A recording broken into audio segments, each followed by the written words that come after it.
This is the captain of the Enterprise. Ship. Podcasting, the final frontier. These are the ridiculous introductions I am forced to read at gunpoint, or should I say phaser point. Ship. Welcome to Ship, yet another in the long line of tedious Star Trek podcasts. This show is hosted by David Lawler and David B. Anderson. The two Davids will take you on a journey through time and space every 3 or 4 weeks, boldly podcasting where no podcast has gone before. Seriously? This is what you're making me read? Take it away, boys. Good evening, I'm David Anderson, and I'm here with my co-host Dave Lawler, and we're doing the show, I forgot the name of the show. It's called Ship to Ship. Ship to Ship. There you go. A Star Trek podcast. Fascinating. That's it. Let's take it away. I'm losing command. I'm losing the Enterprise. All right. Well, how are you? How are you, David? I am well. We watched the shows. It was an interesting sort of situation for me because it's been so long since I've seen them. It was like sort of a revisiting, yet when I watched them on Netflix, so they were the cleaned up. It was like they say with Star Wars, watch them again for the first time. You know? You watched the remastered versions, right? The remastered version where I felt like, they could have remastered it and kept the old special effects in, but they decided to remaster it, clean it up, and then put new special effects in, which I felt took a little bit away from the show because it's like the inside of the place is very sort of 60s cheesy, and then they have these kind of incredibly cleaned up, beautiful new visual effects. Decent special effects, although it seemed like they were also trying to sort of create the look of the old show, but it's like the old show. This is going to be interesting because I really like those new effects. I wrote a little bit in my notes about how much I have really enjoyed looking at some of these new visual effects. They were fantastic. Well, they also redid the sound a little bit too. I mean, because I watched it on, they showed them on Netflix. They're in full Dolby Digital 5.1 surround sound. Yeah. So, actually, I think that the opening music for the opening credits and everything, I think it's a it's all done. Yeah. Yeah, it's redone. It's very nice. It feels different. It feels like it's a different, like they didn't just go back to the original stereo recordings and just redo it. It seems like they actually did new ones and put them in there. That's what it sounds like. Or maybe it's just so clear that I never heard it that clear before. Right. Yeah. Well. Yeah. We'll get into that. We're going to get into that because we're going to talk about that. This is going to be very exciting. I'm very happy to be doing this with David too. He's a Star Trek guy. He's more of a movie guy though. He went to the movies. I'm more of a Star Trek movie guy. So this is like an interesting sort of juxtaposition, sort of a comparison of how they did the movies and how they did the show. And although I will say, like, I watched the show when it was on, and actually in the reruns, I should say. Mm-hmm. In a weird way, my brother kind of watched them when they were on in my mother's womb because that's one of my mom's stories. Like, I used to watch this show when I was pregnant with Robert. That's my brother. I used to love that show. Yeah, she watched it first run? Yeah, when it was on NBC. My mother did too. She was like a big Star Trek fan. My brother was born in 1967, in summer of '67. So I'm going to guess he was probably conceived right as the premiere was happening. I'm going to guess September-ish of '66. Yeah. And he was born in July of '67. So. Yeah. Do that math of perhaps it was the sexiness of Shatner.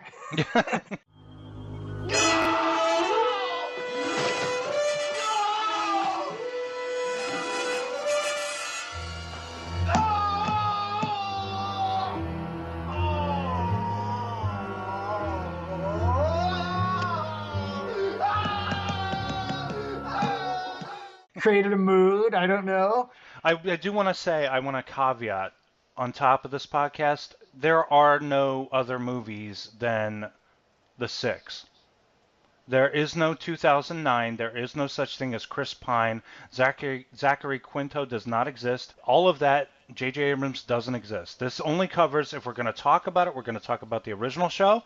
Yeah. We'll talk about Next Generation. We'll talk about the various TV iterations.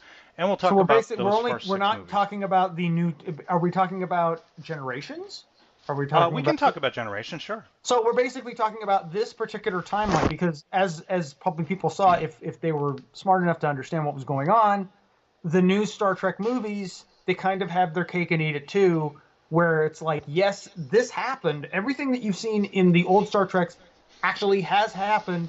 It's just in this particular, there was a time travel element with Spock where it created an alternate timeline. So it's like they're able to do their Star Trek that they want to do, and yet you can still have the old way Star they Trek, threw which is everything. kind of an This interesting... is the only time we're going to talk about it or acknowledge it at all.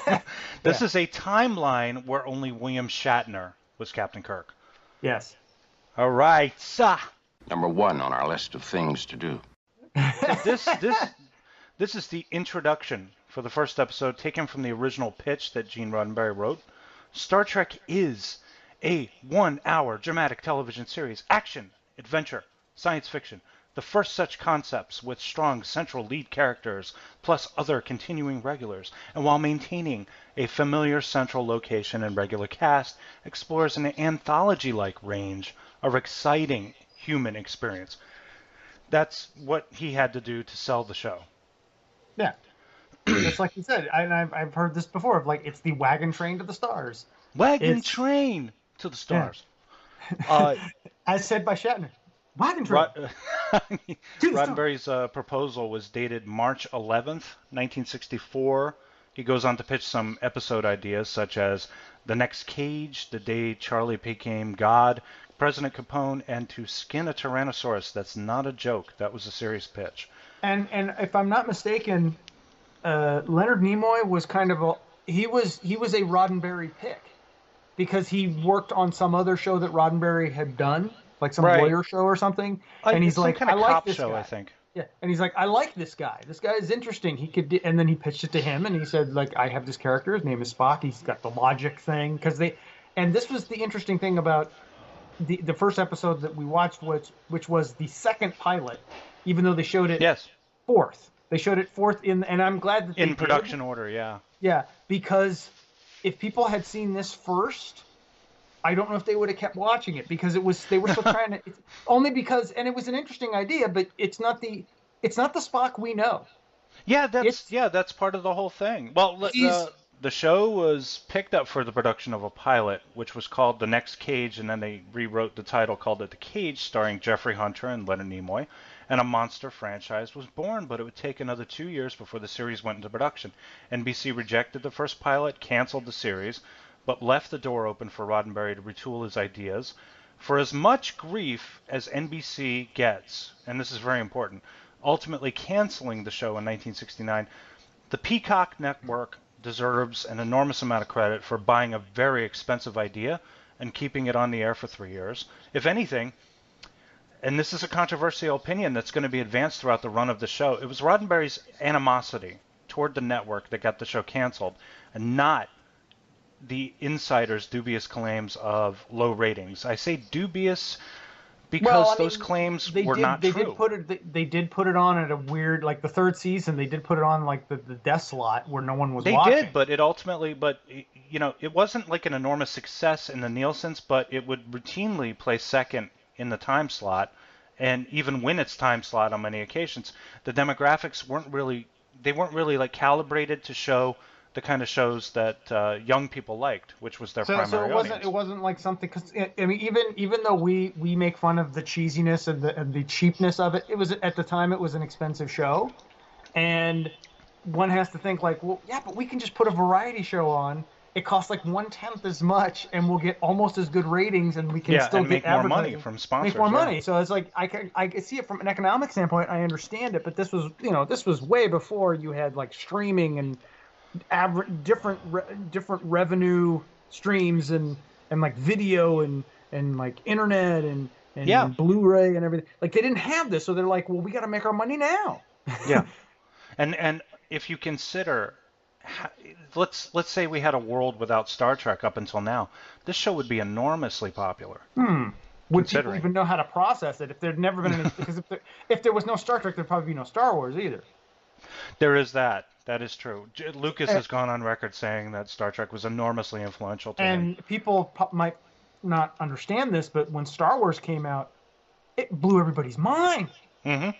It was and like our minds had been somewhat prepared, at least, because we'd seen spaceships and in these sort of the Star Trek and like space adventures and everything. Although Star Trek is more sort of, I want to say, conventional. Like it's the kind of science fiction you can understand. Yeah. Like they have concepts and they would put a message in there, but they would sneak it in the science fiction sort of format. Yeah, so like a lot of understand. other shows did, like Twilight Zone or Outer Limits. It was revolutionary for what it was, and that might have been why it wasn't as popular as maybe it should have been, at least at the beginning. People didn't know. Well, I think, NBC, what to make of it. NBC did like the concept because they asked for a second pilot. Yeah. It's like they didn't like the cage. They were like, okay, they spent $500,000 on the cage. When you say NBC, it's usually one person in charge at NBC. It's like, say, like the show Seinfeld. Yeah. That's right. only on because one person thought it was funny. Yeah, person, and also, but there was another person who was a hero for the show, a champion, and that was Lucille Ball. She really liked it, and she had a lot of power back then. Yeah, because it was produced by the Desilu Studios, which eventually got bought up by Paramount. So now everything, right. Paramount owns everything. But yeah, that was part of the Desilu production. Was it their first sort of production thing? Well, they had that. They had Mission Impossible, I believe. Which that's probably how, in a weird way, Leonard Nimoy ended up going to that. Yeah, and William, I'm not sure. Yeah, Leonard Nimoy. Yeah, well, he was on that show. That's true. So Yeah, moving later. forward. Yes. To April of 1965, NBC asked for 3 story treatments to be considered as possible second pilot productions.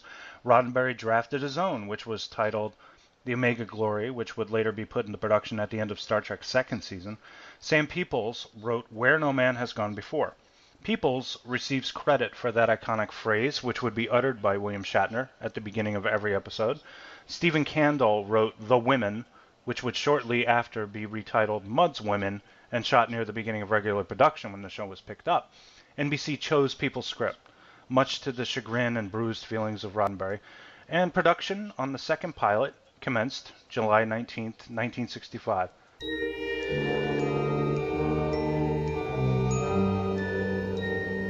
Captain's log. Stardate 1312.4. The impossible has happened. From directly ahead, we're picking up a recorded distress signal. The call letters of a vessel which has been missing for over 2 centuries. Did another Earth ship once probe out of the galaxy as we intend to do? What happened to it out there? Is this some warning they've left behind? To hear Peoples tell the story of his involvement with Star Trek, he swears he was a fan of the show before it even started rolling. I think he was just happy to get a story assignment, as most writers would be. Roddenberry was known primarily for his workman-like scripting and polishing on cop shows and westerns before he took on Star Trek. Peoples also wrote westerns mainly until he became a sought-after science fiction writer as a result of his work on the pilot. In addition to penning the famous words that became the title of his script, he also created the concept of the energy barrier that separates our galaxy from others. This is the main theme we're going to be covering with this, our first episode of Ship to Ship, and we'll also be talking about the episodes By Any Other Name from the second season and the third season episode, Is There in Truth No Beauty? They talk about, in these episodes, they talk about, the barrier, and it's, at the end of the galaxy, and... Yes. And I kept flashing forward to Star Trek V, and that's they talk about the Great Barrier, but it's the center of the galaxy. The center of the galaxy. It's the center of the galaxy. Where they made, and it's we'll never reach the Great Barrier, Spock. Yeah, Spock. I'm in love, Jim. I didn't want to, Jim. Nobody's ever gotten out of the Great Barrier alive. What does God need with a what starship? Does God? I'm asking questions. Don't ask the Almighty for his ID. Yeah.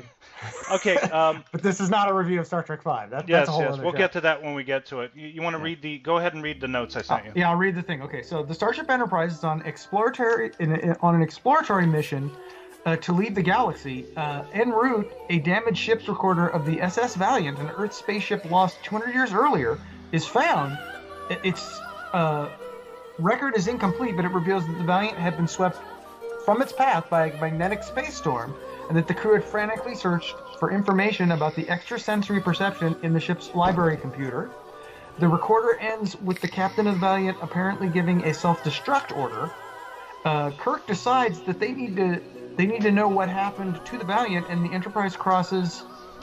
Let's see. The Enterprise crosses the edge of the galaxy, the Great Barrier, where it encounters a strange barrier which damages the ship's system and warp drive, forcing a retreat. At the same time, 9 crew members are killed, and both helmsman Gary Mitchell and the ship's psychiatrist Dr. Elizabeth Gaynor are knocked unconscious by the barrier's effect. When he awakens, Mitchell's eyes glow silver, and he begins to display remarkable psychic powers. All right, very nice, very nice. Except you didn't do it like Bill Cosby, though. You should have done it. You see, that was astonishing. I was busy doing I Spy at the time. I can't remember what was going on. I was putting a lot of things in a lot of drinks, and I was doing things. You know, Bill Cup, he's a crazy man. You know, I can't even remember half the things crazy man. He's the one who taught me how to put the things in the drinks, but I'm not supposed to talk about that. I put it in the Jello pudding now. Can we get on with our random observations? I got a couple, and if you have any, go ahead and interject. Considering that the show was promoted like as a color TV show, which was a big deal at the time because everybody had black and white TVs, and they were trying to get people to buy color TVs, right? And this is I mean, in the remastered version, the colors are great. I have no idea. They're okay. Their original version look. I mean, they look better than I've ever seen them. I mean, I'm watching them like. Well, yeah, they look better than how the pilot was shot, because it was very, for me, the set design and the wardrobe is really kind of drab. I thought that they were wearing these thick velour mock turtlenecks with these box butt trousers, and they're unattractive. And the only colors present are like this beige and then this like sandy blue that the science people are wearing. In that first episode, where, and this might be a good time to my sort of interesting observations on this particular episode. Mm-hmm. One, Shatner's hair and the varying quality of it. At the beginning of the episode, because he's got some kind of hair or something the whole thing, but at the beginning it looks like he's got like a partial piece, because you can see there's a little bit of the thinning hair in the front, so it's like he's kind of got enough in the front. That is his issue. Okay, now there is like this website out there called shatnerstoupee.com that insists that he not only wore a toupee, that he was completely bald and the whole thing was an effect. That's not actually true. There was a little bit, and it looked like what they do is, it's kind of like a combination of, he has kind of thinning hair, but he still has the hairline pretty much.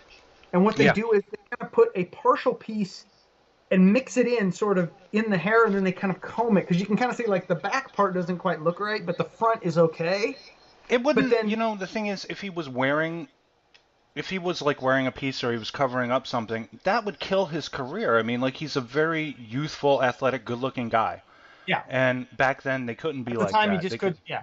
And so and through the episode, as he's being jostled around, it looks like the piece that's like the partial piece, it seems to be kind of like becoming more frontward.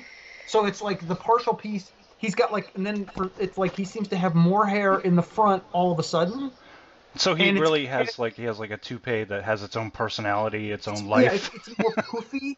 At least in the first 2 episodes we watched of the first and second season. Mm-hmm. It's like sort of his kind of like dirty blonde color. But then in the third season, he's kind of like brown. So it's like already his hair color has changed. His hair is more full. Well, yeah, and also I think there were different lighting choices being made in that pilot than in the second and third season episodes. And also like Spock's look changes. He has definitely. He has in this episode, in that first episode we watched, which is again the 4th episode, it's more like the pilot. He has he has the Spock eyebrows, sort of the V but they're kind of crazy though. They're jagged. They're more bushy. They're more sort of big. His outfit is different, and his demeanor is different. And I noticed. I mentioned that as well. He's both emotionless, yet he's like cranky Spock. He's like emotion. He is very cranky. But I wrote here that his makeup is not as severe as it was in the first pilot, The Cage, but his pallor is ruddy, and he doesn't have the yellow complexion that we all know. And also he raises his voice several times. He screams like I said, and yells. He kind of screams and yells. He's more in touch with his anger. He's Yeah. like angry Vulcan. He's like in touch Yeah. with his, like, maybe he was just coming off of his like He would- fanfare or something. And he's still, He would do it again 2 more times in 2 more episodes. Corbin Might Maneuver and Squire of Gothos. okay. One thing I wanted to say here is that I really enjoyed the spooky atmospheric vibe that was being put forth by the story and also by the music by Alexander Courage. well, the subject matter is very heavy. I mean, they get It's into great. first you have Gary Mitchell, who, by the way, he's played by who? Gary Lockwood. Right. So he doesn't have to change his name. He calls him Gary already. That threw me off. And then I'm like, Yeah. wait a minute. And then the woman that he sort of kind of seduces with the power is of course Hot Lips, Sally Kellerman. Yeah, Hot Lips, the original Hot Lips. And Sally even Kellerman. then, she had that weird sort of speech impediment that she has. She has like she has a flinty kind of sexy voice. But I yet, sound like Stewie from Family Guy when I try to sound like her. Yes, excellent. But I Blast, felt what like, the deuce? I noticed, like, to me, I was like looking at her, you know, she seems scrawny, but her ass is like disproportional to the rest of her scrawniness. But that's Yeah, I know. that's a whole other thing. Although I will say, Oh, you know what? She's not bad. attractive, but a little bit like just not my type. So that's just, you know, me. And if you ask But, me, I'm gonna say I think the eyes really kind of bring out her sexiness. When she Well, gets her crazy eyes later, she looks really hot. I don't know why. Yeah, speaking of eyes, that's another thing where I felt bad for them having to wear those sort of like scary eyes. Yeah. Like it looked like they put like 2 pieces of like cardboard in their eyes and just said, "Okay, now act." Yeah. And that's It looked you know painful. that was why they had to like their heads were like in a weird position because they couldn't see, so they had No. to look through those horrible. And it was like scleral there was like lenses. there was a whole sort of story that there was like a backstory between Kirk and Gary Mitchell. Yeah, they were buddies. I think they were buddies. I think Kirk was like teaching at the academy and he was at the academy. I think that's how they explained it. Were Yeah. they actually okay? And he kind of like distracted him by like throwing a woman his way or something like that. When they had Yeah, this the little conversation. blonde lab technician. And he's like, I almost married her. That's cute. I This almost is married her. 1965. We're trying to pretend that this is the future. Instead, we're throwing women at people. Yeah, and what I thought of it was that woman Carol Marcus? Carol Mark. Oh God, And I you was planned trying that? I almost married her. I was like doing the math, and I'm like, no, that doesn't quite fit, just because of I don't when know. Star It Trek might work. It might happens. work. It'd I be think she's a close. little bit younger Well, okay. than If that happened, because that was 15 years ago, so you have to do little the math. blonde I'm like, lab okay. technician. I love how So- she's a little blonde lab technician. She's not like this brilliant scientist that eventually invented the Genesis torpedo. No. Um, Yeah, I did the math of like, no, that doesn't fit. And besides, he's done so much. He's got more than a swinging. few He's trophies. He's done it a lot with a lot of women, and it's His like little you black already book. know. His little Yeah, black book is about the size of most people's yellow pages. Oh, he has like his tricorder. It's his little black tricorder. Let me see. Um, Little black tricorder, a little blonde Or lab maybe technician. he I've has got it, 50 maybe he entries. has it on one of those like tapes that they use. You know, the sort of the blocky tapes that they use when he's like Oh, those with- are digital. That's optical, reading of, like, put a tape optical in and, like, it's information. sort of just blocky. Every Cream record, every Mott the Hoople record he wants to hear, he can just listen to it. Just pop it in. yeah. And I did want to say the music. I wanted to talk about the music a little bit. Gene Roddenberry, now Alexander Courage came up with the theme music, but Roddenberry cheated him out of full royalties by writing lyrics to the music. That way, he could have annuities for the rest of his life because he didn't have ownership of the show. So The, because uh, you're telling me that because he had Alexander Courage do the music. Right. But then Gene Roddenberry put words on that music, so then because he put the words on the music, he owned the publishing rights to that theme. Is that what you're saying? He got half the royalties. Half, He okay. he didn't have the publishing rights. He just got half of any royalties instead of Alexander Courage, and he did it like as an afterthought. It wasn't I'm even just part realizing. of I the think they did the same thing with the original Star Trek, the Motion Picture, the Ilea theme. It actually like has words.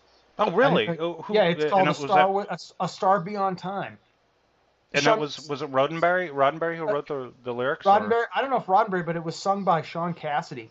Sean Cassidy. He was popular at the time. He was like, this is like 79. This is like, he was made for dancing. Him and Leif Garrett, and let me see if I can just. You can remember. actually. I think you can find that on YouTube. A Star Beyond Is it Time. that one that's like that appears at the beginning of the videotape as it's entrance music? Yeah, it's the Ilea theme. It's and it's like, I am a star beyond time. And now I have money for... Yeah. Oh, neat.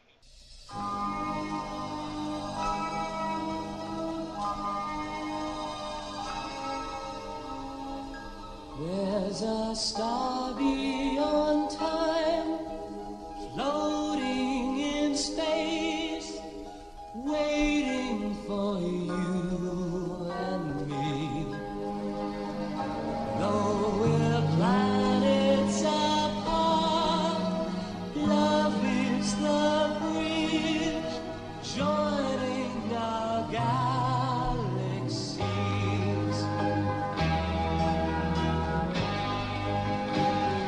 Come with me, we'll conquer the unknown, where no one's ever flown, to one star that will make our own, where the universe ends, our world begins, somewhere beyond the dawn.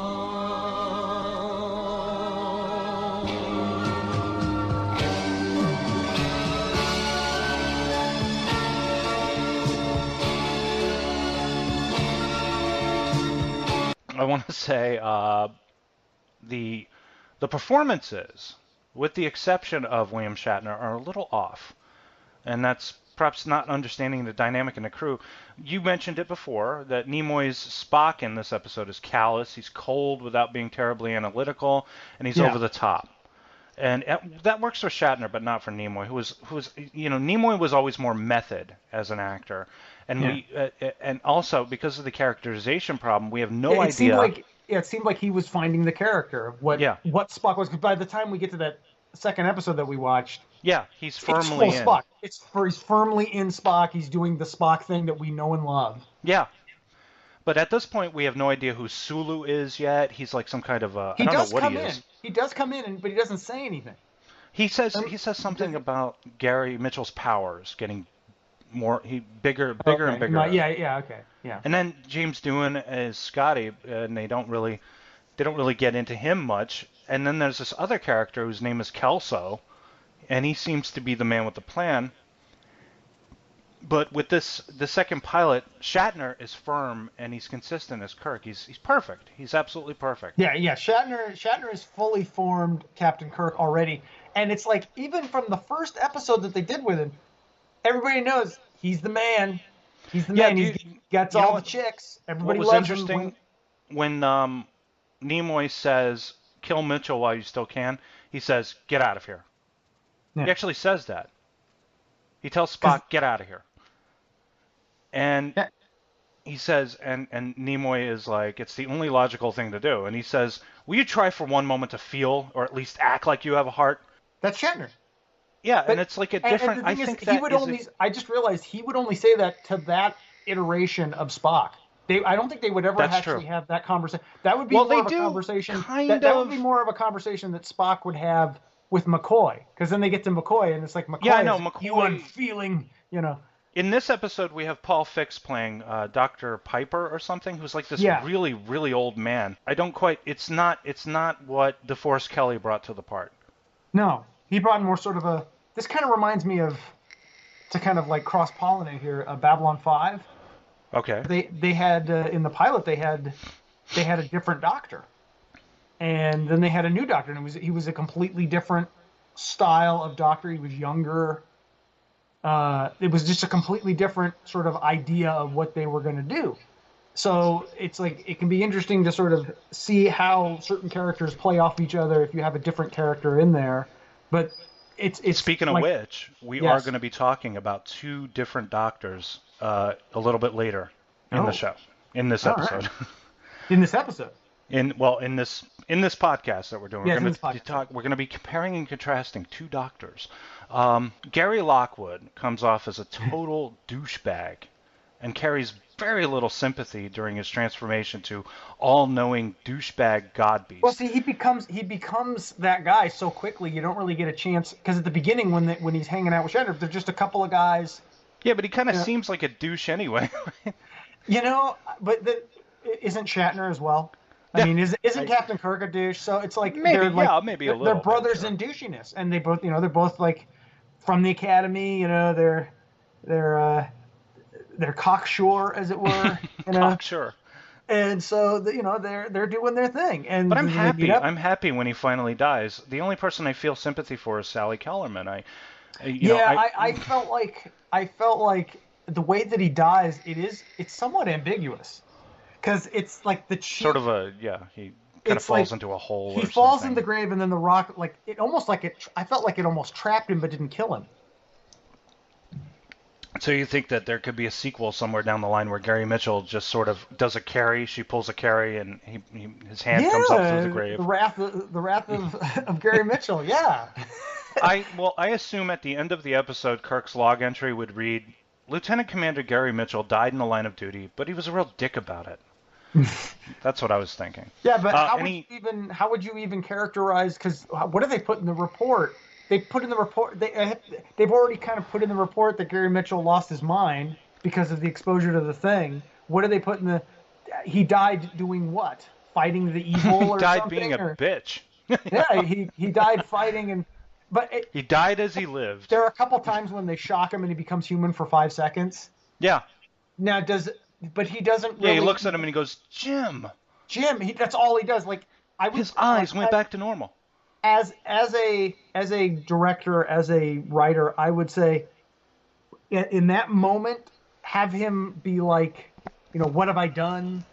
Yeah. I'm sorry. But he doesn't even have the time. I would think you have enough time to just put it in there of maybe have a look in his eyes like kill me or something. I would kill me. That would be more Shatner. Okay, don't kill me. I could go for a sandwich though. Yeah.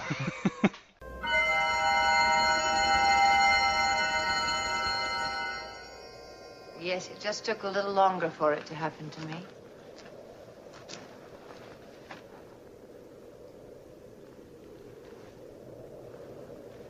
You must help me before it goes too far. What he's doing is right. For him and me. And for humanity. You're still human, or No, at least partly you are. You wouldn't be here talking to me. Earth is really unimportant. Before long, we'll be where it would have taken mankind millions of years of learning to reach. And what will Mitchell learn on getting there? Will he know what to do with his power? Will he acquire the wisdom? Please go back while you still can. Did you hear him joke about compassion? Above all else, a god needs compassion! Mitchell! Any final thoughts on Where No Man Has Gone Before, the pilot episode of Star Trek? Okay, thoughts are interesting. Glad it wasn't the actual first episode they showed because it probably would have put people off. Because not just because of it wasn't quite the Star Trek that we know, but also it's really heavy. You're basically talking about creating God. That's right. And especially at that time, it would have really. You know what? It was very intellectual concept. It was very intellectual, but it was also when I'm watching this. Especially some of the later stuff with Shatner, I'm like, they would never have gotten away with this on Next Generation. Yeah. Where it's true. There is so many, it's the stuff we love about it, but at the same time, it's you can't, this doesn't exist in any sort of reality, and it probably didn't really exist in any sort of reality at the time. Yeah. The sets are good for what they were trying to do, although the space, like I said, the space stuff that we see doesn't fit in with the clunkiness of the sets. It's like the sets and everything else. It's one step above a Croft kind of production, right? Like a Lost Saucer, a Wonderbug kind of thing. Yeah. But then you go to special effects and they look good. So that's my only complaint, and that's not really a complaint against the show. And then again, it's like Proto Spock, not quite there. Well, it's interesting because we're moving forward to 50 episodes to the end of the second season with Biennial of the Name, right? Yeah. Written by the great Jerome Bixby, who wrote the original story, It's a Good Life for the Twilight Zone. With that's another one that gets really heavy, but it's less heavy and more interesting, I think. Yes. Yeah, in this script, it was co-written or assisted. It was rewritten and polished by 3 different people: Dorothy Fontana, John Meredith Lucas, and Gene Roddenberry. But what happens is, in the original run, never mind the new visual effects that they added, but what they did was they just recycled those Great Barrier effects for this episode coming up. Now, in this episode, Captain Kirk answers a distress call, which turns out to be a ruse by a superior race to capture the Enterprise and its crew by any other name. On NBC television network Star Trek Colorcast, Friday, February 23rd. Now, a crew from an unknown galaxy, which is disintegrating, was sent out centuries before to conquer a new galaxy for its inhabitants. The current descendants, under leadership of Rojan, guest star Warren Stevens, who the hell is that? Feel that they have found this new galaxy in the Federation, but their own ship crashes and they need the Enterprise to make a return trip. Now, Captain Kirk employs a simple but powerful method to prevent a takeover by Rojan. Barbara Boucher portrays Kalinda, and Stuart Moss is cast as Hanar, 2 of Rojan's allies. You see? All right. And I had to turn my microphone down so I wouldn't laugh too much. I'm sorry. I'm glad you find it entertaining. That was great. That was really good. I don't know what the hell iteration of Bill Cosby that is in how he said it. I guess that would be the I Spy years. Well, it's kind of pissed off Bill Cosby. They were talking about pissed off Spock. It's like, no, it's like Bill Cosby himself, where he's just like exasperated by everything. Mine. Okay, all right. So we go back to the Great Barrier. Thank you, by the way, for that incredible impersonation. Thank you. Here, have a drink. Thank you. This is delicious. Oh. So we have the recycled visual effects from Where No Man Has Gone Before, with reused dialogue from Spock indicating negative energy, negative density, negative radiation. Yeah, I was almost expecting, but I realized it wasn't this episode. The pure energy. I was almost pure energy. Pure energy. I want to know what you're feeling. Is there something on your mind? Anyway. But it's weird, though, right? Because none of them picks up ESP. They really could have used that ESP to battle the Kelvins. And they get to ESP in the third episode that we do. Yeah, it's a different kind. I don't know quite what that is. That gets a little trippy. But, okay, here the changes involve absconding with the starship, reducing the crew to fun-sized shapes in an effort to avoid paying for extras, and allowing Captain Kirk to do what he does best, seducing a hot babe, the beautiful Barbara Boucher, who I saw recently in an episode of Voyage to the Bottom of the Sea. She is stunning. I thought so, too. And she is like I said, since everything is like so clear, you can see every blemish on everybody, because like I watched it on like a full HD. Yeah. And like plasma and everything looks great, and there was nothing wrong with her. I mean, you know what the funny thing about it is? I think that they had to like airbrush Nimoy's teeth, because he was like a lifelong smoker, and might have been. His teeth were probably yellow as hell. So yeah, they were one like, thing we I can't did have notice Spock smoking. Speaking of like touch-ups and makeup and everything, I did notice the guy, the really kind of like the leader of those aliens, and we'll get to it later, but when they get to the like later part of the episode, his makeup kind of changes. Like for I'd say like 90% of it, he's this sort of nice sort of, he's got the proper makeup. He's kind of tan, but not, he's white, but he's not. But then there's like this which one, alien are you talking about? Warren I'm talking Stevens? about the leader of them, the very sort of Right, Rojan, right? Rojan, He's Rojan! okay. Can we talk about him for a second? I know that this guy is bald, and he has been wearing that piece. You can tell it's a piece in the front of his head. I think a good he piece. is. I'd say it's a good piece. It's like a really good. Like I noticed, like I the think 60s. but I think it's because Warren Stevens never went anywhere without wearing that. So everyone always thought he had a full head of hair. And I noticed like there's this one part in the episode, his makeup is completely different, and he's pale as a ghost. And then you could think, oh, maybe he wasn't doing well that day, but it's like pale white makeup. It's kind of near the end when they're on the ship. Wow.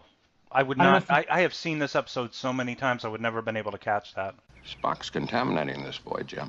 If you go back, like just go back to like the part, I think it's near the part, it's kind of like not the end part when they're on the ship, but like a little before. I think it's when he's having a conversation with the really hot woman, and they're sort of like, his makeup looks. Is that wait, later on in the episode where he grabs her and he says, "You will do what I say." You'll do what I say, or I will kill Captain Kirk and everyone aboard. Something like that. There's a part I can't remember. It's not the end when they have the final sort of realization of what they're going to do, but it's like before that, and his makeup is different. Well, where do we get to as far as the story? Basically, I guess Kirk tries to seduce the woman, of course. Yeah. McCoy gives this other guy stimulants, and then Scotty tries to get a guy drunk. And don't forget, Spock tries to do like a mind meld. He tries to do a mind meld with Barbara Boucher. He tries to do this thing that he did in the previous episode.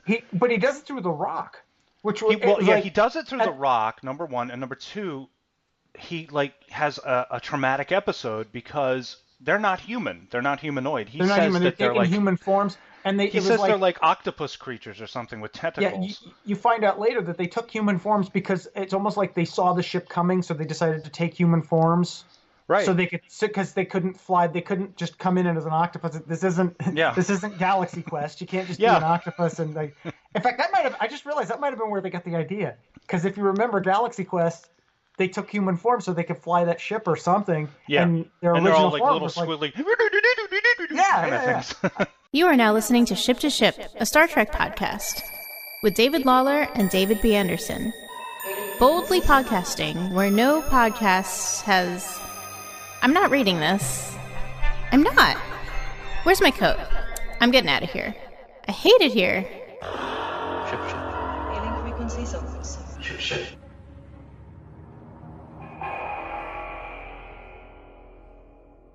This episode's a lot of fun, but it suffers from tone issues. Just when you think it's going to be funny, it turns deadly. When an escape attempt is thwarted by the Kelvins, they turn two of Kirk's crew into these dusty dodecahedrons, one of which Warren Stevens crushes in his hand, and Kirk is momentarily traumatized by the death. But then we get back into the funny business.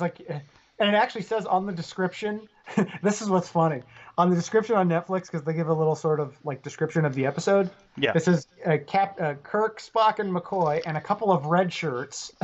And a couple of red shirts, yeah. They say actually a couple of red shirts beam down to a planet, and then they explain what happens. But I'm like, okay, the couple of red shirts, something bad is going to happen, because we already know if you're in the red shirt, something's bad going to happen. And sure enough, there's one kind of tall-ish black dude, and then there's this one really cute girl. Yeah, the cute girl who can't act. She can't act worth a damn. Julie Cobb, unfortunately. So when they come in and sort of show like, because they try and escape, and when like Spock tries to mind meld with the rock, which confused me because he does like mind meld with an actual like rock creature in an episode. Yeah, Horta.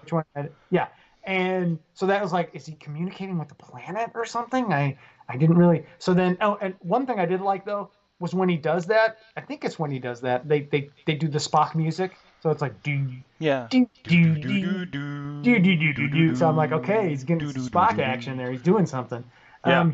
So then they try and escape, and of course, this is another thing I noticed with Shatner. He does the karate chop. He tries to get people. Yeah. He does the Captain Kirk chop on Barbara there. Boom. Yeah. Knocks her out, I guess, and then all of a sudden they get frozen in place by that weird little thing on their belt. And so they take those the two red shirts, get sort of like they make an example of them. As a leader, you realize the importance of discipline. I need you and these other specialists, but those two are unnecessary. I'm responsible. Let them go. I think we're somewhat alike, Captain. Each of us cares less for his own safety than for the lives of his command. We feel pain when others suffer for our mistakes. Your punishment shall be to watch them die. Captain? Proceed, Hanar.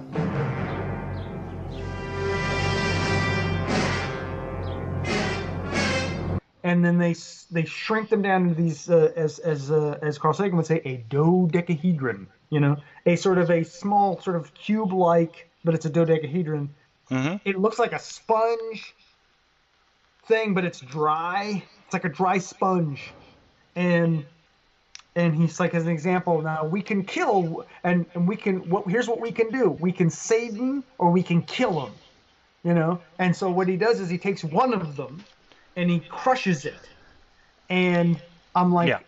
I kind of yelled at the TV, and I went, don't let it be the brother. Don't come on. No, come on. They've had it so tough. It's the 60s. Actually, I was a little pissed when that happened, and then he hit the thing again, and then the black security guy is okay. Yeah. And Kirk's like, oh shit, you killed a beautiful woman. And he holds the powder in his hands, and he's like, I'm gonna snort you. I'm gonna snort you. I haven't slept with you yet. Damn it. Okay, so the problem here is that I think they threw a lot of humor into the episode, and they shouldn't have, because it's kind of serious when a crewman is killed. I just felt like it was just... So it's like, as that guy in Napoleon Dynamite was saying, it's getting pretty serious. Yeah, I know. Now, I wanted to advance this idea to you. Considering what the Kelvins have done, kidnapping, hijacking, murder, attempted murder, false imprisonment, reckless endangerment, assault and battery, they should be taken into custody and dropped off at the nearest starbase to await a trial for their crimes, rather than be taken back to the planet to live a new existence as humanoids. Considering their belief in their own moral superiority and their predilection for conquest, I would consider their race extremely dangerous to the security of the Federation. Yeah, but I think it was kind of the thought at the end was they'd been human for so long, although they didn't really explain how long they'd been human, that they've been corrupted enough, certainly by the time they get to Shatner, they're being completely corrupted, because he's corrupting them with his Shatnerness. Yeah. So it's like, and now she wants him. So you think they should Shatner would be like, well, you know what? We kind of gave them this feeling, so it's not completely they gave their them fault. The gift. It's kind of like, it kind of goes into like, recycled plot ideas. It's like, you can kind of see the recycled plot ideas of different. I mean, you have it kind of goes back to Star Trek V of, the stolen ship. I was at some point expecting, like, what does God need with the starship? Or something like that. And then you also have like, kind of like the end of Star Trek the Motion Picture, where it's like they created a new life form. Yes, perhaps the next step in our evolution. By virtue of hanging around Shatner. And Decker, don't forget Decker, who is kind of a Shatner in training. Shatner, yes. But it's like Shatner is able to show them, V'ger, we are the creator, That is not logical. Yeah.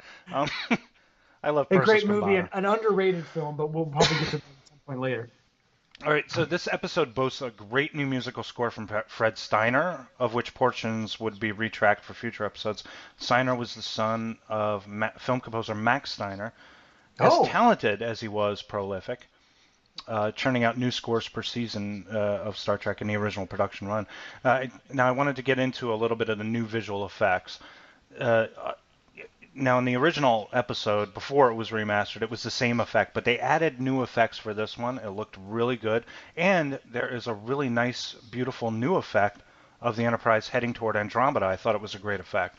It even looked good in the original. It was really good even in the original. I just realized, like, the special effects in this, in the sort of the remastered, they're better than the special effects in Star Trek V. Coin a phrase. Fascinating.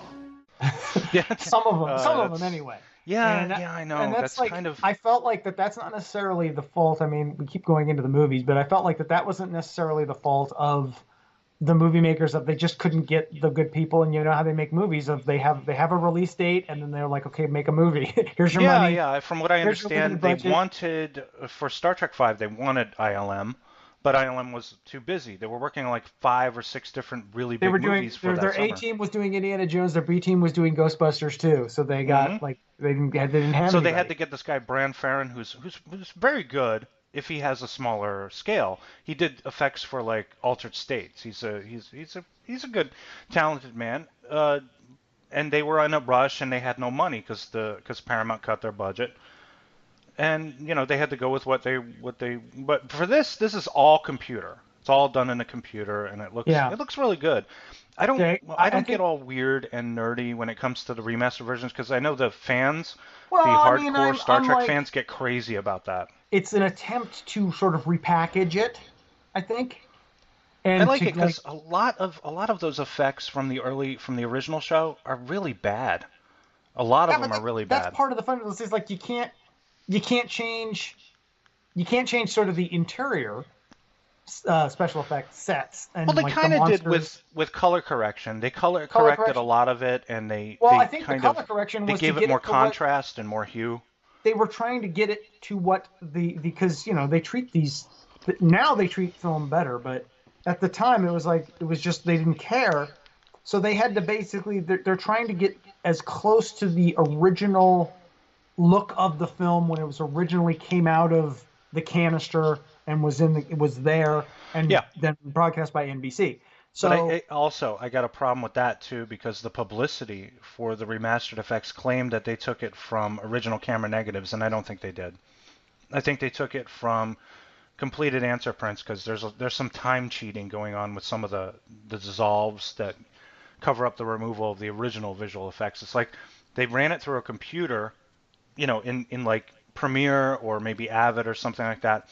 Or even Sony, or even their own proprietary editing software. Yeah. And then they cut those effects out of the original and then put their new effects. They just slip them right in. I think the way they do it is, I think this is the way they did the James Bond movies as well.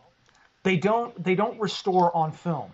They take whatever ratty print that's the best print that they can get. The best print, the cleanest one. The cleanest, best print that they can get. They scan it through the computer, they like a 4K scan, and then they digitally clean it up bit by bit and piece by piece, and then they color correct it and make it look as close to what, and then they'll try to like have like a reference piece of film that maybe isn't rotted away or something, so that they know what it looks like if they're going for something original. Now they can go overboard and they can clean up movies and they look terrible, and they'll do too much cleanup and they'll have a kind of a waxy look to their faces. And it's like, no, you want the film grain, you want the noise. The noise. I want that. That's exactly what I was talking about with my friend Andrew for Extreme Cinema. We talked about the Dirty Harry movies. I got the Blu-ray transfers of the Dirty Harry movies, and they look fantastic. They look faithful. You know, they don't look like anybody was trying to clean it up too much or make it brighter or more detailed.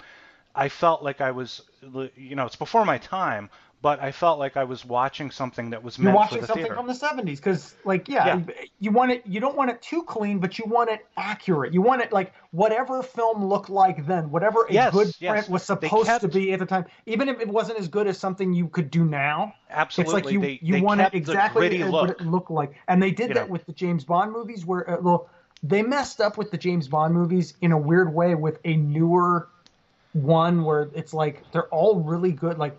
All the old ones are restored, like they're fully 4K restorations. I think up to Pierce Brosnan, so up to like License to Kill. They've all been fully restored. To Timothy Dalton. To the end of Timothy Dalton. Then you get to Pierce Brosnan. Now that was right around the time of DVD coming out and digital transfers, and HD transfers would be a couple years later. And so what they did was they probably had a rudimentary HD master for GoldenEye when they made it on DVD, like early HD. Right. And it looks like early, I want to say Attack of the Clones, that kind of a thing. Yeah, something like that. And so it's like, okay, we've got an HD master, but we're mostly going to be cranking out like DVDs because HD hasn't come along yet. And so with GoldenEye, it's HD, but then what they do is they're like, oh, this looks grainy, so we're just going to clean this up a little bit. So there's like parts that look great, but then there's other parts that look like smeary. They just sort of they turned the digital like cleanup a little too far. Yeah. And that's the only one of the box set that's like not good, because the rest of them were in the age of like HD masters. They look good, they're clean, they don't need to be like restored because they're already really good HD versions of the movie. That's why that's why I think you're on the money if you say it was a 4K scan of these of the better film elements that they had for these episodes, and clean them up. And they even removed, I don't know how they did it, but they removed like little hairs, little bits of specks on the film, because I had those originals memorized in my head, and I thought they did a fine job for what they had. Yeah, I think they cleaned them up before. The sound is even good too. I mean, the sound, they worked on the sound. It's kind of an enhanced. They take the mono and then they enhance it, and there are a couple times with music where it's actually like in stereo surround, but most of the time it's just sort of and it's like a good kind of enhanced. It's not like that sort of tin can enhanced. Yeah. But I remember that when Next Generation started, in '87, they kind of re-released the old Star Trek episodes and put them back on TV, or maybe even a little before, like in anticipation of. Yeah. And those were way cleaner. So this is almost probably like a second or third remaster of those, because they had like it was basically a standard def remaster. Yeah, they had, when the VHS tapes came out, I had a that might have been what they were. Like it was the ones that it was like the masters that they used for the VHS tapes in the mid '80s. Those VHS tapes were very good. Those early VHS tapes. But and those were way better than what you would watch on TV like when Star Trek, in the reruns. Those things I remember, like they were like, whatever they would show on TV was probably like 16 millimeter prints. Yeah, they were really ratty. They were ratty, really... yeah. And you'd watch them and be like, it's TV, it's free. Yeah, those were like on old either like U-Matic or Betacam SP masters that they had for the broadcast versions, and you play those so many times. I seem to remember like weird edits to get more commercials in and things. Yeah. That's another thing of like, these are, as far as I know, these are the full 50 minutes. They're not 45 minutes. Yeah. So there's not these weird edits that you would get on those. And now we're down to like 41 minutes if they show them on TV. Yeah. So it's like 9 minutes are being cut out of these things. It's horrendous to watch. Any final thoughts about By Any Other Name? Okay. Let's see. Well, to sum up, they went to a planet. They got Shatnerized. Yeah. He showed them the way. They tried to steal his ship, kind of Star Trek V style, but then he Shatnerized them some more. And then what they were gonna do was they were going to take over. They were gonna take over the ship, and they were going to kill everybody because they couldn't sustain the life forms. So, but they didn't kill everybody. They cubized them. They dodecahedronized them. Right. So to kind of give you to kind of almost tell the audience, okay, these people aren't going to die. Because like if they just killed the whole crew, that would have been heavy. But so yeah, they do that. Then Shatner explains in sort of a Shatner speech of like, no, don't you understand? You're human and whatever. He's holding him in like a bear hug or something. Yeah, he's like at the end. Yeah, he's holding the man in the bear hug. I forgot to mention. Remember where Kirk asked Spock to put himself in a trance? So he puts his hand to his face and he puts himself into a trance. Yeah, and then he falls. So they could fake. You know what? McCoy has this look on his. McCoy goes nuts. He like holds out his arms. He's like, oh, it's really funny. Well, yeah, he hasn't fully experienced the Spock, the Vulcan experience yet until he finally in Star Trek 3 he gets mind melded. Yeah, that's true. And Which I always thought was like- Nimoy gets was a like- funny crack in there where he says, well, Shatner says, Kirk says, Vulcans have the ability to put themselves into a trance, and he says, we consider it more restful to the body than your so-called vacation. Yes. And the guy's like, what the hell? I did, despite all the problems with the tone, going from serious to funny to serious to funny, it was a very enjoyable episode. Yeah, it was. It was entertaining. Of like, okay, I felt that was much more Star Trek than the first one that we watched. It's in keeping with the stereotype or the cliche of what Star Trek is. Classic. It's not the best Star Trek because it's not. And sometimes the best Star Treks are. Sometimes the best ones are the bad ones. When it's like somebody's like it's not like brain and brain. What is brain? Storytelling wise might not be great. Plot wise might not be great. But when it has the full Shatner, like there are levels of Shatner. When he goes full Shatner, it's always awesome. But it's like unintentionally. Oh, we are going to see a little bit of full Shatner in the next episode. Yeah. Okay. We now come to the third season, produced by Fred Freiberger, episode 60 in production order, aired October 18th, 1968. Is There in Truth No Beauty? Written by Jean-Lisée Aroes. It's very hard to pronounce, she's French. And our third and final trip to the Great Barrier at the center of the galaxy. This episode is a personal favorite of my wife's because she's a big fan of Diana Muldaur, who plays Miranda in this episode. Brahman also loves Dr. Pulaski, the character she played in the second season run of Star Trek Next Generation. I know her, and it made me sad because she's really hot in this. Oh, yeah. And on Next Generation, it's almost like she went to the trouble of not looking as good as she could. I know. Maybe it was the 80s. My wife says the same thing. She says she's so beautiful in this episode, and she plays Dr. Anne Mulhall in another original second season episode, Return to Tomorrow, which we'll get to at some point. I'm just trying to do the math of her age of like she's probably in her early 30s in this. I would say late 20s, early 30s. So you got to go ahead to Next Gen, which is 20 is 20. Her on that was in. Let's say 20 years later. Yeah. 20 years later. That would put her. That would have made her like maybe in her late 40s, early 50s, maybe. Yeah. Oh maybe wait, I wanted to ask you because yes. I'm more of a Dr. Crusher kind of guy, but that's what makes my marriage to my wife interesting. Who do you prefer? Did you like Dr. Pulaski or Dr. Crusher? You know what? I didn't. No, because I felt like she was interrupting something. Because I was like, well, where's Dr. Crusher? She's she's Wesley's mom. Why is she gone? And I think there was some sort of interesting sort of contract dispute, or I don't exactly know why she left, but she came back the next year.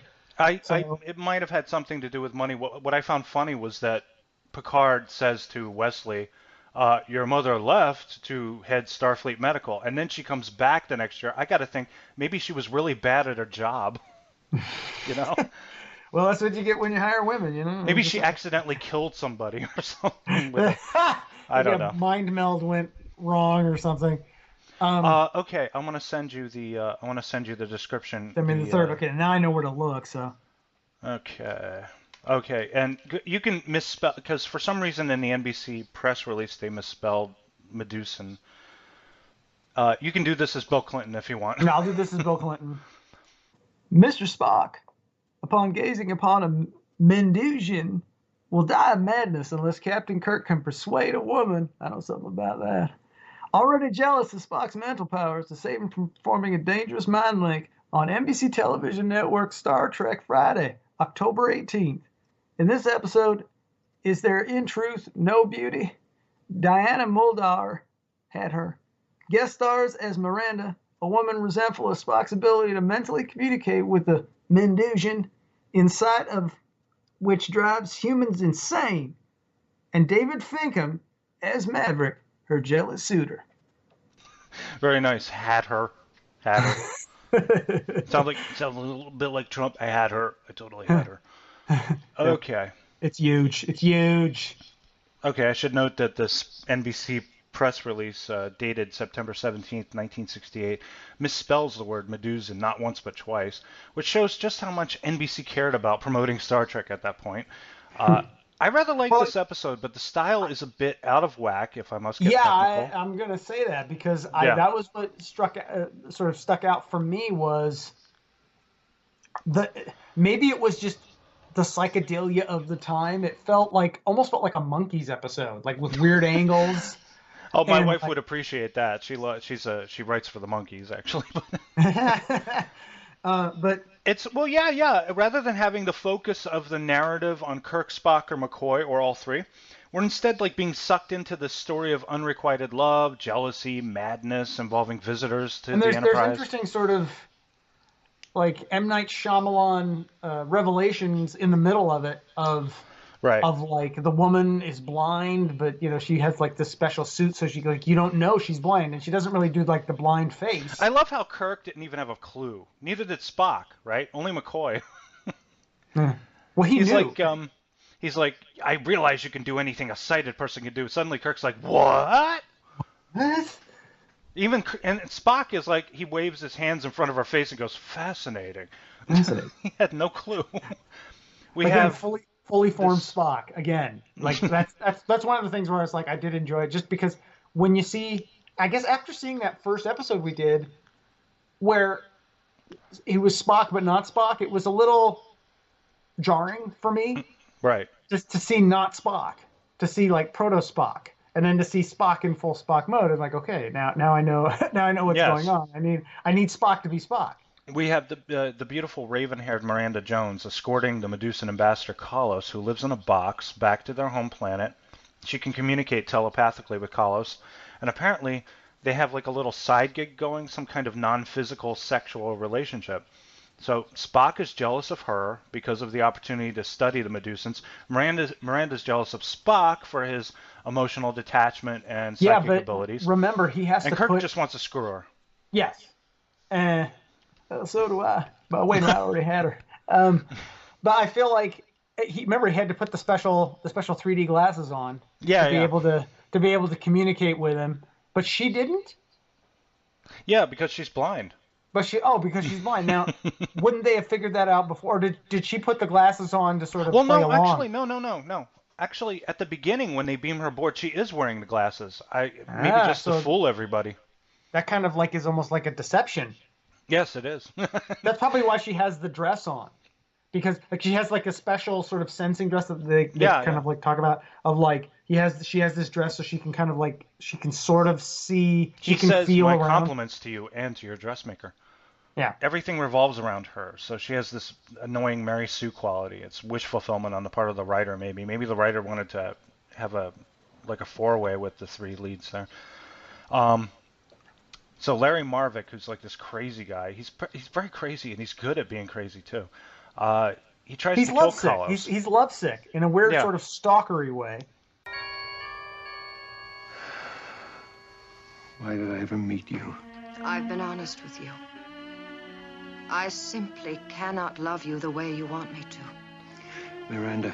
And I'm going away with Carlos. That's final. I think you better leave now.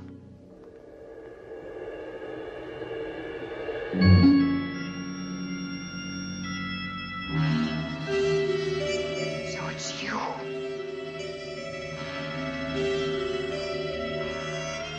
I didn't know that it was you before.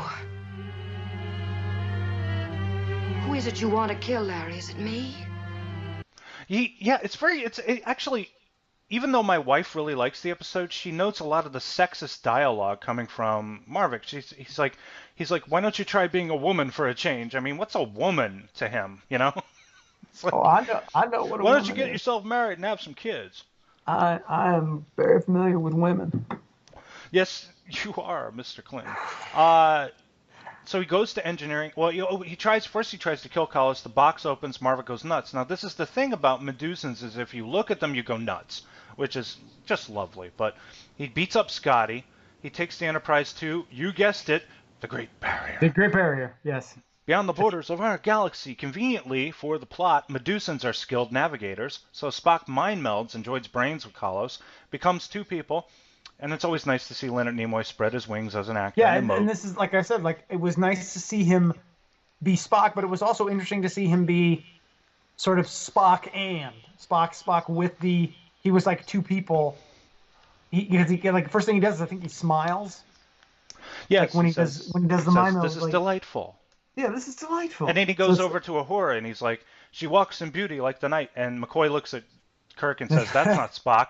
And he says, are you surprised to find I've read Byron, Doctor? And he says, that's Spock. Yeah. It's pretty good. But okay, so they save the ship. They get it out of the barrier and back into regular space or something, right? Again, no one gets any ESP. It's just like, just one little plot element. We've dropped it. It no longer works. But he forgets, okay, he's about to do the mind transfer, and he forgets to put his protective sunglasses on, and he goes nuts, and he beats the crap out of the bridge crew before he gets phasered.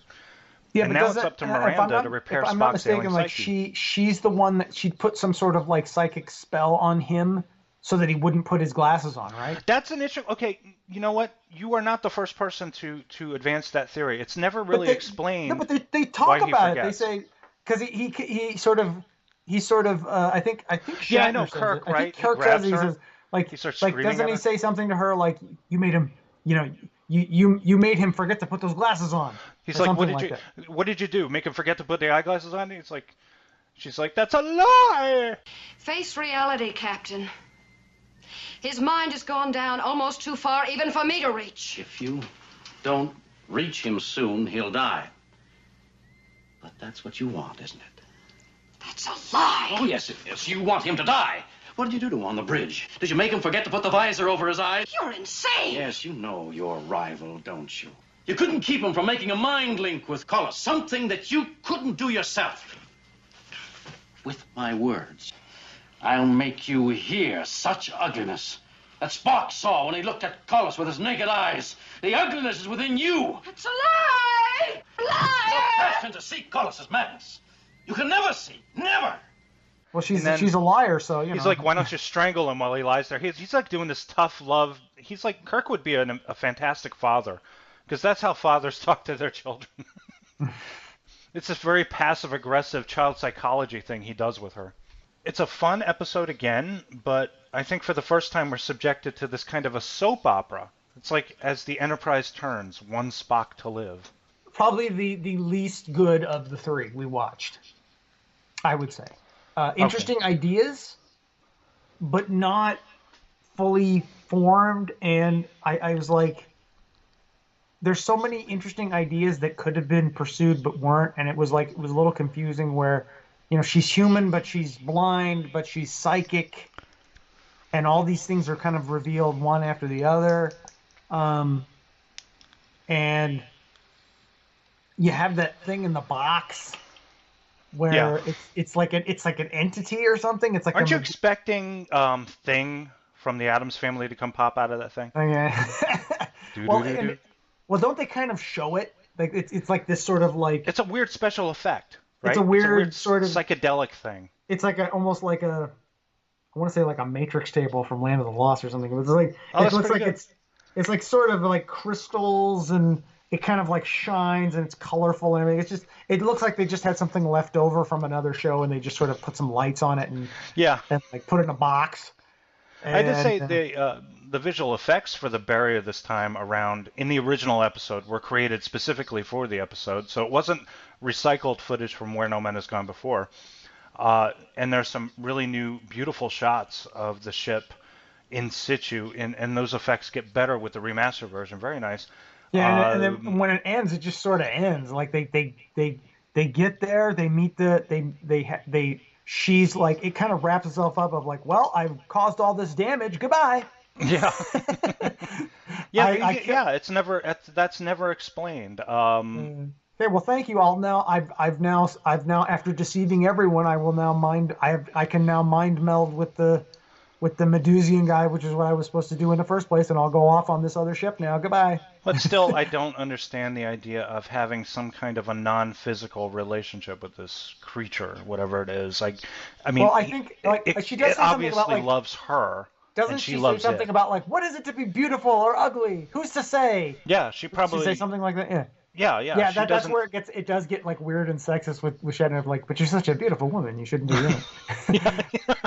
Yeah, everybody's all over her. At the risk of sounding prejudiced, here's the beauty, Dr. Miranda Jones. Yeah. They basically almost like surround her at the table. It's like it's all dudes and her. Yeah. And luckily, she's like, although I don't think we know this till later in the episode, she's blind, so she's like, she can somewhat sort of detach from the situation because she doesn't have to look all these idiots in the eye. Yeah. Because they're basically got like little sort of space boners under the table, Yeah, I don't, it's weird. I don't know what McCoy wants. He is like being like, he's got his Southern gentleman thing cranked up for her. Mm. He's like, to whatever you want the most, Miranda. Yeah. I'm going to bend over, and when I do, stop. No, yeah. You know how that goes. I feel like they see, it's like all of them see a pretty girl, and they become jelly. And yeah, I don't know. What is Uhura? What is Yeoman Janice Rand? What is all these hotties that are always walking around with their mini skirts? In the two episodes that with that had her in, I'm like, that is one hot woman. Yeah. Yeah, and Barbara Boucher too. I mean, they act like they, we never seen a beautiful woman before we saw you, my God, Shatner's nailing... You call him Dr. Jones, doll. Yeah. But like Shatner is like, I'm sure he's doing the whole crew, all the female crew at least, and Jesus Christ, you got all these girls walking around in the micro mini skirts. I don't know if these people are actually like the writers are actually understand, like if you're getting it pretty regularly from different women, that kind of stuff. It calms down at least. Like you don't become this. You turn into like you turn into Clinton. You're just like, hey, how's it going? Maybe not. Something could happen. Maybe not. That's all right because I got something set up for later. That's all right. You just kind of maybe I mean it wouldn't work on Spock because he has to be. He doesn't really care. He doesn't really care, and when priorities are every 7 years he cares, but yeah, and he has to be a Vulcan, and. When we get to that, we're gonna have issues with that one. I have issues with that episode, but when we get to it, so this is just the pilot. I did want to mention Jean-Lisette Arroes had never written a script before. She was a librarian at UCLA at the time she tried her hand at a treatment. Bob Justman, who was the co-producer, bought it out of hand. It was since this is the third season, this is already after they like the reason it came back was because of the fans. The reason it didn't get canceled after 2 seasons was because of the fans. Yeah. So was she kind of like part of that fan base? Yeah, she was a fan of the show, and what's more, this was unsolicited. This script, she sent it, sight unseen to Paramount. And I guess it was back in the days when they would actually open their mail and read letters and actually somewhat interact with their public. Yeah, Justman always kept the door ajar for like untried or amateur writers. Although, from what I know, that's kind of still the policy. At least it was during Next Generation, because that's kind of how like one of the main guys of Next Generation who would like either Ronald D. Moore or Brannon Braga or both of them. I don't know, but they were like fans that wrote. They were like Star Trek fans that wrote scripts, and somehow they got to them, and they were like, hey, like you. And they wound up advancing.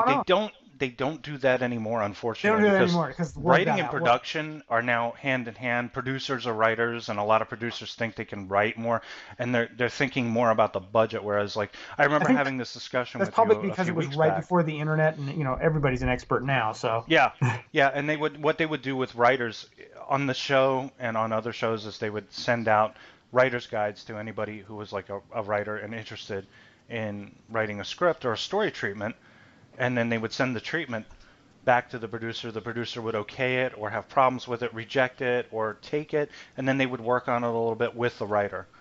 But that isn't done. That's not being done now. This episode is what was called a bottle show, meaning all of the action takes place on the ship. Paramount cut the budget of the show, but NBC demanded more episodes to take place on different planets and different locations. So the producers were in a bind as to how they would go about selecting teleplays for production. So NBC gives Paramount the production money based on ad revenue or whatever considerations, and then Paramount then funnels the money to production after absorbing its own production costs.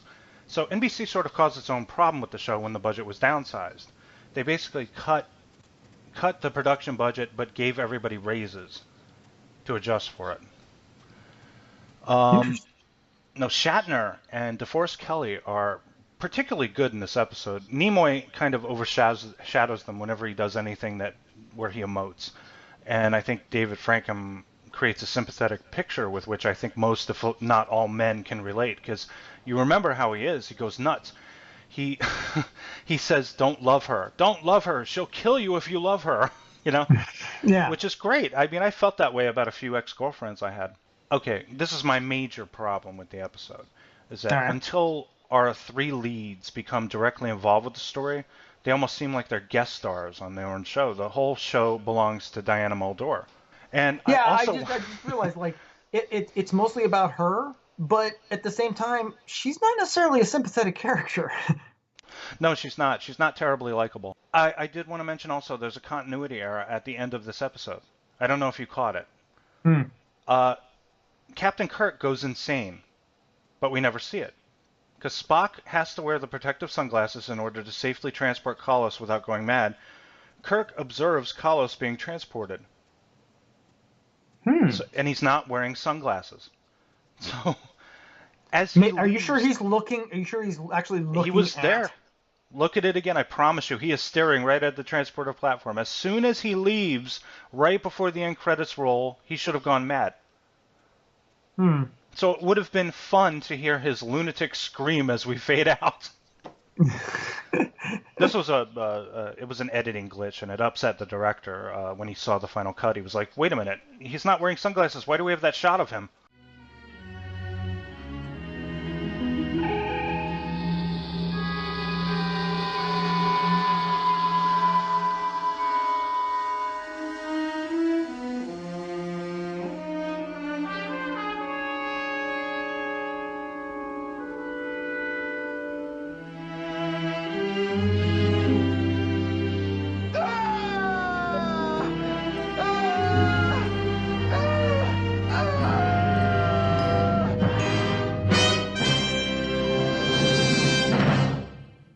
Not the best, but, like, again, not terrible. It's like watching all three of these episodes. This is like an education. So it's like, even if it's not good, it's interesting. It's always interesting, even if it's not good, because I always get a laugh. Mostly at Shatner, right, doing his Shatner stuff. So, and his, like, again, his karate chop, which. It just reminds me of Austin Powers, like karate chop. You know, it reminds me of that. And remember when Nimoy is going nuts and he's staring at the weird fisheye point of view lens? Yeah. And he's looking at Kirk, and Kirk is holding his arms out, and he says, "It's all right. You're safe with us now." That was great. Yeah. So, not the best. In fact, probably of the three, the least good. But, you know, it's kind of goes back to we were talking about James Bond movies earlier. Even a bad one is still entertaining. And there's always something good in there. And so that's my thought of, you know, to anybody listening to this podcast is watch it anyway. Even if it's not the best, it's still not that bad. And it's even if it's not the best, it's still not that bad. Still not that bad. And if you catch it on Netflix, or I think it's on Amazon too, you said? Yeah, it's everywhere. Okay. Or Blu-ray, you're going to see the best version of it you've ever seen. It's going to look crisp, clear, nice. They're going to add some special effects. The sound is going to be good. It's a sort of a renewed experience of Star Trek just in general. All right. I am tired. Let's get the hell out of here. Let's wrap this up. This has been a lot of fun. Good discussion. Yeah. 3 episodes. What'd you think of it, David? Of the podcast or of the episodes? Of the podcast. The podcast. I thought we're doing great, and I'm glad that you're letting me do voices. Yeah. I'm glad that you find it amusing. Do voices. Come up with new ones too. Every week. Yeah. Or every 3 weeks, as the case Perhaps may I be. can do Arnold, you know. All right, let's wrap it up. I'm David Lawler. That was David B. Anderson. This has been Ship to Ship, a Star Trek podcast, and we will be back every 3 weeks or so to discuss episodes and the kooky, crazy themes that unify them. Thank you very much for tuning in. Good night. Thank you too. Bye-bye. You have been listening to Ship, a Star Trek podcast, with your hosts, David Lawler and David B. Anderson. To find out more about us, subscribe to our YouTube channel or visit us at www.blissville.net or on Facebook at Misadventures in Blissville. Good night.